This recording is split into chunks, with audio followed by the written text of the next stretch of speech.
Sila 1,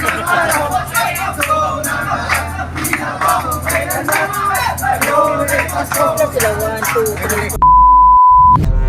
Isang mapagpalang araw muli, mga kasaludo. Panibagong araw na naman, panibagong vlog tayo. At bakit po may sasakyan dyan? Dahil dyan po kami sasakay, dahil pupunta po kami ng Manila. At ito po, kasama ko po ang aking mga kapatid na si Atty. Dingdong at si Ate Sel. At yan po ang aking anak, ready na siya. Talagang lahat ng inuutos ay sinusunod niya dahil kasama namin siya sa Manila. At ito po yan, nilinisan pa niya yung kotse ng aking daddy. At ito naman po ang aking auntie, ang kapatid po ng aking daddy. Dahil ang kanyang anak po ay pumasa din sa pagiging abogado. At kasama po namin siya pa Maynila. At ito naman po ang aking misis, nagre-relax dahil mahina siya sa mga biyahe ng kagaya nito. At kami nga ni po ay bumiyahe na at naalala ko lang po nung isang araw na talagang sunod-sunod ang mga trahedya ng aksidente dito sa amin ay naalala ko po yung isang pangyayari na kung saan ay nakunan po ito ng CCTV ng isang bahay.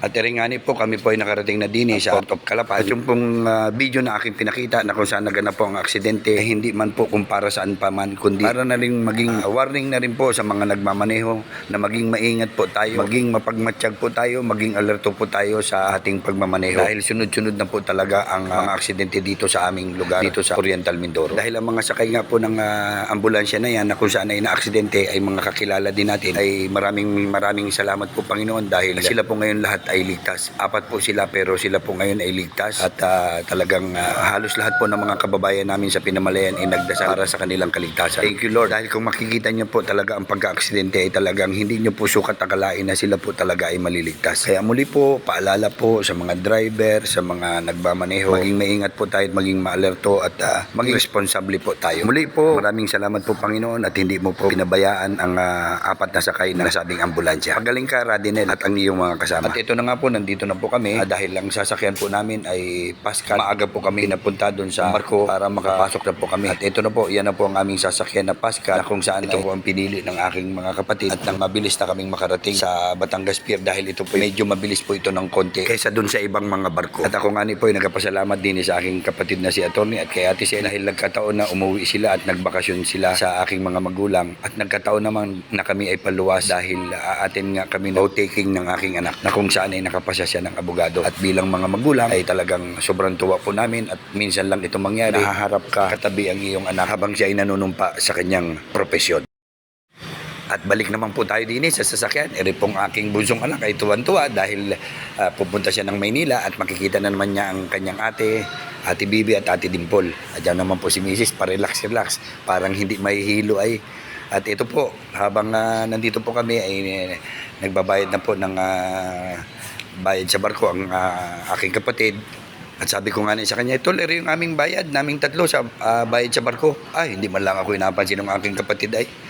Sabi ko, sige, talagang swerte ko naman ito. At habang nga po pala kami nakatambay pa din sa barko habang nagabayad ang aking kapatid, ay napansin po namin na medyo maalon. Kaya sabi ko nga ay nako, ay mahirap Pero sa akin pong informasyon, ay ang malakas lang po ang alon ay dito po sa malapit sa Calapan Pier. At talaga pong totoo, pag-alis po ng Pascat na aming sinakyan ng alas 4, ay siguro po ay mga 20 minutes na sobrang lalaki ng alon. Kaya hindi ko na po nagawang mag-video dahil inaasikaso ko po ang aking anak, inaasikaso ko po si Mrs. at sila po dalawa mismo ay nalula. At habang nagalakihan po ang alon, may biglang dumating din sa aming harapan ng aming sasakyan. Ay talagang okay lang po, pampasaya naman ito dahil Pasko naman. Ang mga crew po ay nangaroling po din sa amin. Kaya naliw po kami at tuwan-tuwa ang aking kapatid. At talagang binigyan po sila ng kanilang ikakasiya. Kaya tuwang-tuwa po sila nung binigyan po sila ng aking kapatid.